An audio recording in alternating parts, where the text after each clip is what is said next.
est-ce que, oui, tu avais encore une petite news sympa que j'avais trouvée intéressante sur le fondateur de iRobots. Donc là, on revient sur des trucs un peu plus domestiques, hein, donc ces petits aspirateurs, qui n'a pas l'air fan des robots de livraison qui vont bientôt, ou pas, envahir nos rues. En fait, ce qu'il dit, c'est vachement intéressant, c'est pourquoi est-ce que selon lui, la vague de robotique actuelle, dont par exemple Gemini Robotics, ce genre de choses, vont pas en fait marcher et ça va rester bloqué un peu à des Hmm. prototypes qui marchent pas très bien. Et il explique que selon lui, c'est parce que la façon dont on les entraîne en fait, elle est pas, en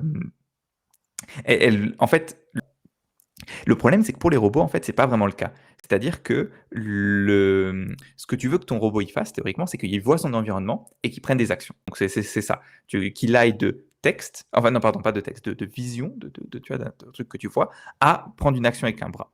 Le problème, c'est que ça, bah, c'est très. Tu vois, il n'y a pas beaucoup de données. Tu vois, c'est pas comme l'Internet, tu en as très peu. Il dit qu'en fait, tant que ces modalités-là ne seront pas résolues, tu vois, que tu n'auras pas un entraînement plus robuste, et ben, tu n'arriveras jamais vraiment à avoir des robots aussi intelligents et avoir un système qui marche aussi bien que, par exemple, les LLM.